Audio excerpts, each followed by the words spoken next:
parlant de sécurité, on parle également du gouvernement qui veut mettre en place un dispositif de sécurité pour la rencontre Cameroun et Gambie. Voilà, au cas où on peut essuyer une défaite, c'est pas ce que je souhaite d'ailleurs. Je souhaite que les Lions remportent ce match, même si on va dire que l'entraîneur gambien semble très très confiant concernant cette rencontre d'aujourd'hui. Voilà l'entraîneur gambien qui en conférence de presse a dit si le Cameroun doit être éliminé, ça viendra de nous.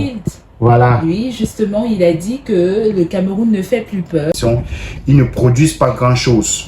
Et je pense qu'aujourd'hui, ils vont faire tout pour au moins se laver l'honneur du Cameroun, en fait. Voilà, donc je rappelle également que la Gambie n'a encore obtenu aucun match depuis cette compétition, mais elle peut considérer son prochain défi contre le Cameroun comme une opportunité de jouer avec un sentiment de liberté et sans pression excessive. Donc on dit ici que la Gambie, suite à sa défaite de 1-0 face à la Guinée en Coupe d'Afrique des Nations, cherchera bien évidemment à se racheter.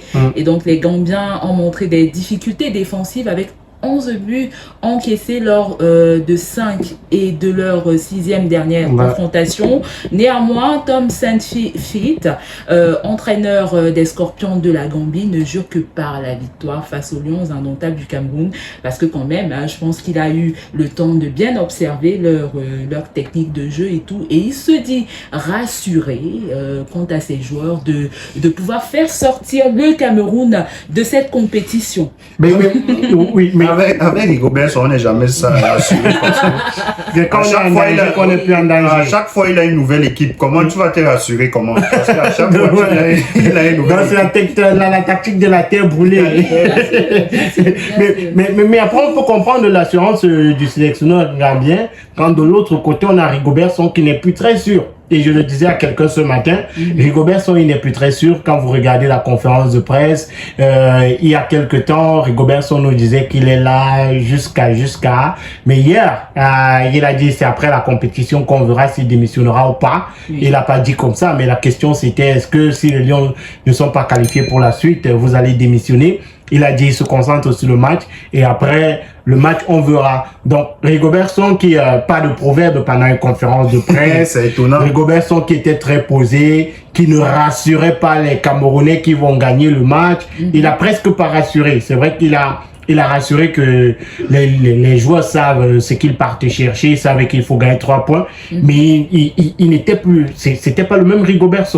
Je crois qu'il est touché mentalement, c'est pas évident. Lorsque tout un peu plus te tombe dessus, on attend beaucoup de toi, les objectifs forcément ne sont pas atteints. Moralement, on est touché et comme il a été un lion, en étant joueur, forcément, ça se répercute. Il fait tout et pour tout pour montrer que ça va, mais on sait que ça ne va pas. Donc, du coup, moi, comme je l'ai dit ici hier, je souhaiterais vraiment que lui-même qui prenne l'initiative de se reposer parce que c'est trop fort. Tu le dis depuis hier. Ouais, ça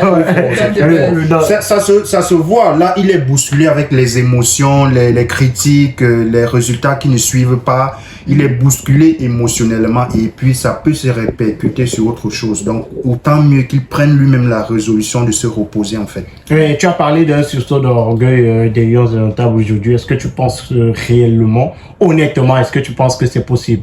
Je crois que c'est possible. Pourquoi? Parce que les joueurs sont assez conscients et ils sont en train de jouer leur carrière. Ils représentent leur carrière et ils représentent toute une nation.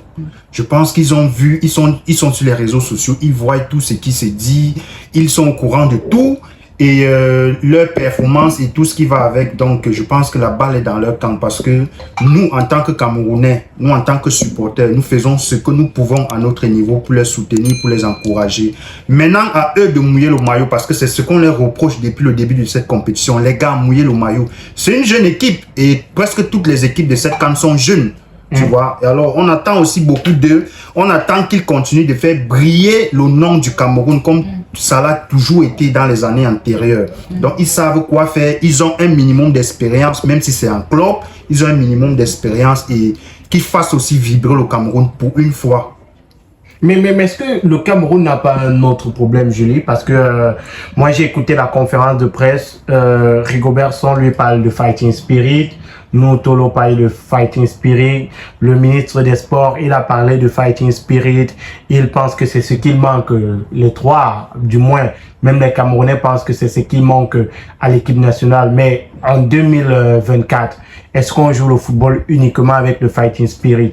Parce que Rigobertson l'a dit, qu'il a dit ouvertement, clairement. Vous avez un entraîneur qui vient de perdre 2 matchs, il vient de faire un nul et une défaite en Coupe d'Afrique des Nations et son équipe va jouer la qualification. Il vous dit qu'il n'y a rien à faire tactiquement. Pourtant, on a vu son équipe très mal jouer. Okay. Il vous dit qu'il n'a rien à faire tactiquement. Tout ce qui manque à l'équipe, c'est le fighting spirit.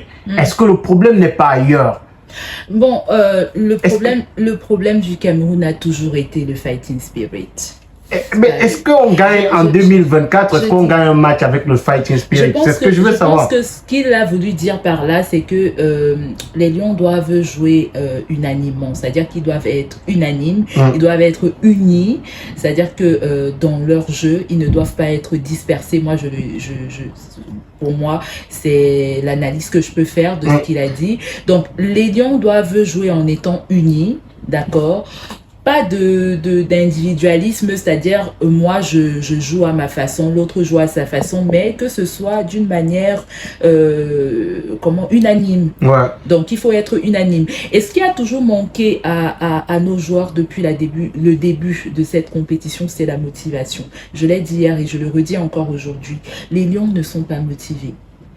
Et ils ne jouent pas en équipe, c'est-à-dire que tous ensemble, ils se disent, voilà, le coach nous a donné des recommandations. Voilà comment nous-mêmes également on peut faire pour pouvoir lui ramener de bons résultats.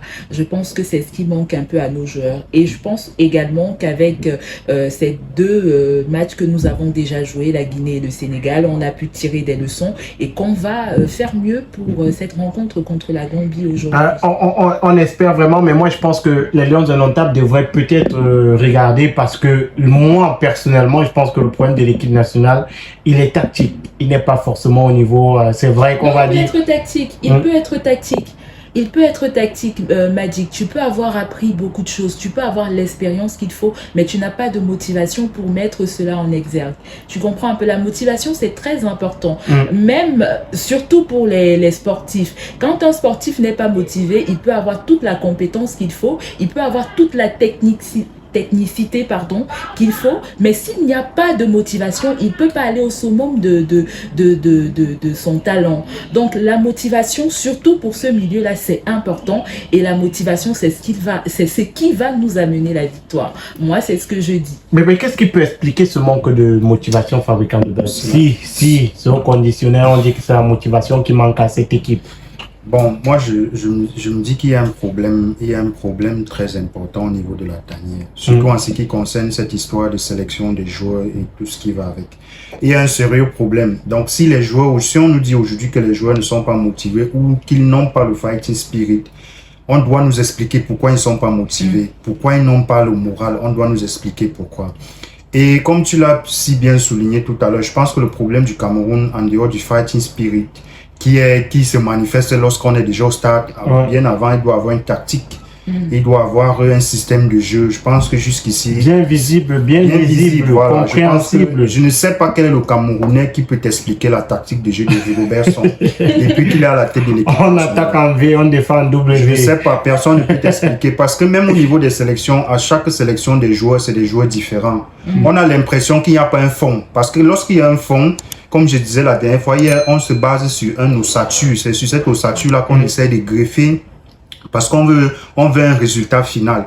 Mais jusqu'ici, on n'a jamais rien vu. On est toujours en mode essai, en mode bouillon, et en mode apprentissage, parce que Rigobertson l'a dit lors de la conférence de presse avant, je crois que c'était avant le Sénégal ou avant la Guinée, qu'il apprend toujours. Et hier, il a encore dit qu'il continue à apprendre. Voilà. Jusqu'à quand?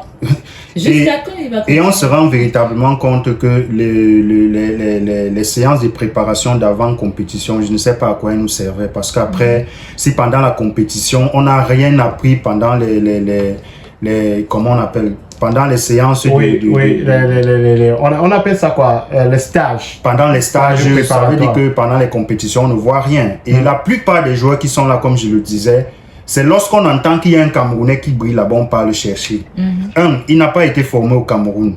2, il ne connaît pas, je vais dire quoi, la culture. Il ne connaît pas la culture, même s'il est Camerounais, certains sont Camerounais, mais ils ne connaissent même pas la culture. Comme je disais dernièrement, ils n'ont pas l'amour pour... Ils n'ont pas l'amour, ils sont juste Camerounais de nom, mais ils ont tout, ils ont la culture européenne. Même dans le jeu, ça se voit, parce qu'en Europe, on joue, on est un peu... Nyanga ballon et tout. Mais ici en Afrique, c'est pas ça, parce que même la façon de jouer en Afrique, c'est pas la même chose. Il faut voir les Équato-Guinéens jouer. Voilà, il faut voir les Équato-Guinéens jouer. Donc moi, je me dis que c'est ce problème-là qu'on a, parce que la majorité des joueurs qui jouent ensemble aujourd'hui à l'équipe nationale se connaissent à peine. Certains se découvrent même à l'équipe nationale, tu vois. Donc du coup, ils n'ont pas de repères, pas d'automatisme. Ils ne se connaissent pas. Footballistiquement parlant, ils ne se connaissent pas. Donc du coup, c'est normal qu'au niveau du stade, si pendant les stages, ils n'ont rien fait, pendant les compétitions, on ne verra rien. Tout ce qu'ils sont en train de jouer là, c'est le peu qu'ils ont appris dans les centres de formation ou dans les clubs où ils jouent. C'est ça qu'on voit là. Mais sinon, en termes de stage, de préparation, on ne voit absolument rien, parce que rien n'a été fait en fait. Mais est-ce que le problème aujourd'hui, les dirigeants de l'équipe nationale ou alors les dirigeants camerounais n'ont-ils pas compris, je lis que le problème de l'équipe nationale elle est spirituel? Parce que j'ai vu le professeur Narcisse Mouelekombe, le ministre des Sports, il était rendre visite aux Lions Indomptables et il était avec son balai de chef, le chasse-mouche, je crois que c'est comme ça qu'on appelle, de chef. Lors de l'interview, il a parlé d'un problème spirituel. On a Rigobert Song qui a dit qu'il remet tout à Dieu. Et on a même les Camerounais qui pensent qu'aujourd'hui, il n'y a que Dieu qui pourra nous aider. Hier même, je crois c'était hier, les Lions Indomptables étaient à l'église. Est-ce que le problème du Cameroun, est-ce que les dirigeants ne sont pas allés fouiller et ils ont vu que le problème, il est spirituel? Je vais parler ouais, s'il te plaît, à l'intérieur. Fabricant de buzz. Mais je disais que ça, c'est... On va dire que le football, c'est un jeu. D'accord, c'est un jeu. Et pour mêler le spirituel à ce jeu-là, je vais dire que ça ne va pas apporter de grands résultats. C'est-à-dire qu'il faut être réaliste. Il faut vraiment, vraiment être réaliste. Les Lions ne sont plus au niveau là où ils étaient avant. Il faut revoir toutes les techniques de jeu. Il faut revoir la technicité, les joueurs, qui est fort où, les forces et les faiblesses des joueurs, et les placer là où il faut pour obtenir le résultat escompté. Donc, ça ne sert à rien d'appeler le Seigneur, d'appeler d'aller à les esprits du village ou d'appeler les ancêtres. Si déjà... On va te dire qu'il n'a pas si déjà il n'y a pas une technique, si déjà il n'y a pas une technique, parce que généralement, bon, moi j'ai plus regardé les films américains, excusez-moi, où l'entraîneur de l'équipe regarde la technique de jeu de l'équipe adverse. C'est en fonction de ça qu'il met sur pied sa propre technique, et en pensant toujours également à des imprévus. C'est-à-dire qu'il peut y avoir une surprise de l'équipe adverse, mais déjà, je mets ma technique de jeu tout en sachant la compétence de chacun des joueurs que j'ai à ma disposition. C'est-à-dire que qui est fort en défense, qui est fort en tant qu'attaquant, qui est fort dans les côtés. Donc du coup, je vais dire quoi? Je vais dire, j'étudie mon jeu et je mets sur pied une technique en fonction de cela.